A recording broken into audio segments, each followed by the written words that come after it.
Roger is in Fayetteville, Arkansas. Roger, what's up? Yes, sir. I appreciate you guys having me on. It's a pleasure speaking with you. Sure. So we own a specialized storm shelter safe room business. I started with the company 10 years ago and then opened the first franchise in 2019. Then 2 years later, I purchased the rest of the company. So we have 3 locations, 6 dealers throughout the Midwest and the South. We do $2 to $2.5 million annually. So we've got 8 staff, not including my wife and myself. She does our payables and receivables, phone calls, overseeing leads, assignments. So in an effort to have more control of our processes and increase our margin, this year we brought in most of our fabrication in-house.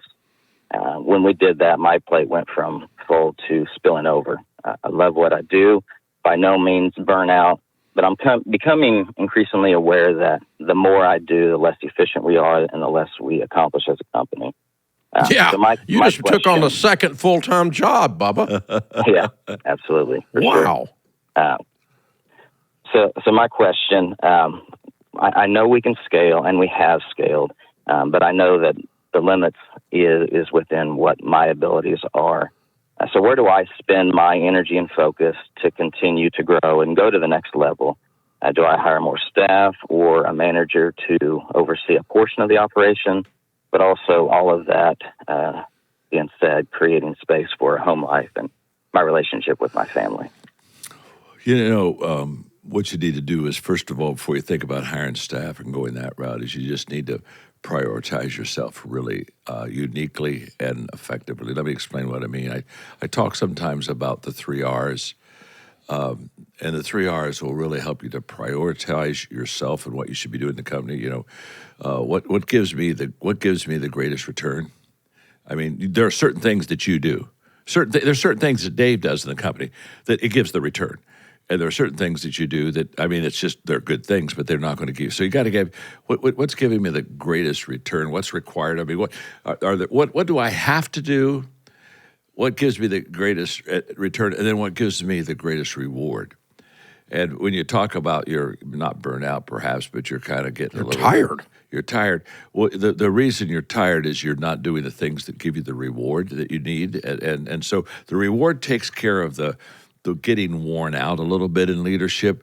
The requirements keeps you just absolutely in the lane that you need to be in the lane as the leader. And then, of course, the big one I always say is where's that return? When I do something, it just helps the company. I mean, the bottom line is better. And I basically in my work I only do about 3 things, but all 3 things I do, when I do them, it rains, and we make money, and we help people, and do our best to change lives. So I think when everybody gets around, they start talking about what do I do to build my team? The first thing I say is you've got to get yourself positioned correctly. Then what you do is you bring people around you that complement you in the areas that you're not doing that are going to be really good at it. And I think if you take that approach first, then when you start hiring, you hire with purpose and have a real sense of meaning of why you're doing it. Exactly. Yeah. Right. What you've done is you said 6 different ways in the setup on this. I think I counted them, maybe 5 different ways that you're having trouble delegating because you're having trouble trusting someone else. You're the only guy that can do it. You're the only guy that can do it. You're the only guy that can do it. And the answer to that is bull crap. Yeah. There's some other people can do it, man. And so learning to delegate, and here's how you delegate, okay? And John teaches this. I teach it. I've learned it from him. You delegate when you can trust someone's competence and you can trust their integrity.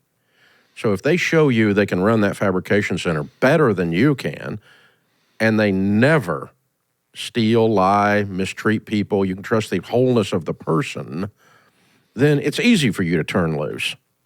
Really easy, because they're better at it than you are. And the only reason you're holding on is not because you're a control freak.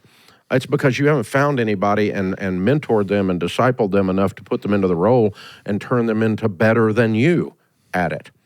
I got 400 programmers that do software engineering in this building. I have no freaking idea what they do. And it's like $50 million in payroll. I mean, I really could not, I cannot write a line of code. But the guys that are leading them, the gals that are leading them, I trust their integrity, I trust their competence, and I do measure the outputs. Do we get software? Do we get digital products out that work without Absolutely. bugs? Do we get things out that serve people and that make revenue? So I can measure the outputs without being a technical expert. And you know, can I just jump there? Because How about the it? word measure grabs me.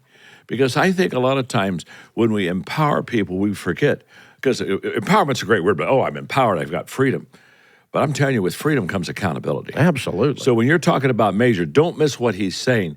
Yes, I'm going to let you run, but you just don't run without having to measure what you're doing and us be accountable for what you're doing and have these tough conversation meetings. Because I have found, no matter how competent a person is, Dave, if they're not accountable, they will never give their best. Exactly. I include me in that. I include you. Yep. You have to have an accountability, or else a person will never quite get to where they want to go. Well, and because that way we're at least on the same team. We're aimed at the same thing. Absolutely. Because sometimes they're accountable to the wrong measure because we didn't make the measure clear. Correct. And so they're running off over here to the left. You think they're supposed to, they think they're doing awesome, and that we thought I wanted them over here on the right. And that's why, as a leader, you have to have upfront expectations. Exactly. That you have to sit down at the very beginning and say, let's be really clear what track we're running on and what we're going to try to accomplish. So what does running the fabrication plant at your place look like, Roger? What are the 7 components? And Yes. start to roll that out and Yes. then go, okay, if you do this, you're winning. To the extent you're not doing this, you're losing. We don't take them bowling and put a blindfold on. We're not bowling in the dark. So we know what the pins look like, right? We know what knock them down. Yeah, baby. or take a bowling and have no pins. So, so Dave, even worse. when you roll the ball, you're like, oh heck, what did I do? I didn't see anything move. So, and I know that sometimes they don't even have pins down there. They just give a bowling ball and wonder why they're not excited about their job, and there's no feedback or whether. Hey, every time you roll the ball down at the end, in a few seconds, you know whether you did well or not. Yep. And you got to have bowling pin measurement. You got to let people know It's whether they're hitting feedback or not. and it's accountability. Totally, yeah, It's accountability. absolutely. So I put a golf simulator in the new house. Oh, did you? How's that going? It's really hard to cheat. And I play golf with Dave, and Dave handicap includes cheating. So, hey, but it takes one. Wait a minute. No, Now- it takes one to know one. It takes Now, one I to was know going to say, Captain Foot Wedge here. Okay. one. We do have some good times out there on that course. Though, We don't we? laughed until we cried every time we play. It's always good. But yeah, we're not playing in the PGA, but it's a different level of accountability. We know exactly whether you're hitting it. You know exactly what's happening here. And the last piece, Roger, is you said, how do I get my home life balance back? Well, you just took on 2 jobs, so you're going to have to offload one of those to have more time at home by creating a delegatable situation like we just talked about. Totally. And that's working, as our friend Michael Gerber said in the book E-Myth, on your business, not just in your business. You're spending a lot of time in your business. And so leveling up and getting up out of the treadmill stage where it all doesn't count on you is going to give you great joy at the office and at home. And you're going to scale, you're going to double almost immediately when you start doing that. Of course you are. And when you said balance, Dave, just for one moment, I just want to say, people ask me about balance all the time. I talk about seasons more than balance, to be honest with you. I don't think life is really a balanced affair. But here's what I do know. I've never met a balanced leader, but I have met a balanced team. And what happens is I think the team gives that balance because they compensate complete at all. And so I tell when I look at my life, many times the only way I'm going to have balance in my life is to have a balanced team that can complement me, complete me in areas that I can't. And then that allows me to have the home life I want and everything else. And you know what? That includes, our old friend Zig Ziglar used to say, the home team. The home team, yeah. Home team has to be balanced too. Absolutely. And so there's times when there's the ox is in the ditch at work, and I got to work. Yeah. And so guess what Sharon Ramsey did? Guess what Margaret did? They took care of the home fires. That's right. That's what I'm talking about. But it was seasonal. not a full time It's thing. It season- was just for a season. Yeah, it's a ditch, but you're only in there for a short time. Right. And if you're in the ditch for all season, then you've missed. You don't understand seasons. That's not a season. You need to get up out of the ditch. But if it's like we do a book tour, you and Yes, I, right? yes, yeah. I'm going to be gone. Yep. I'm going to be gone for a while. And when I get home, we'll go do something fun. That's exactly You know, right. and all that stuff. And with the money we made from the book tour. And that's where the wife says, "Go have a good book tour." Would you please go to work? Yeah, absolutely. And don't come back until it's been a good book tour. Yeah, don't come back without a check, buddy. I'm just saying that's how it works. Dr. John Maxwell, the new book is High Road Leadership. We're taking your calls today here on the EntreLeadership Podcast.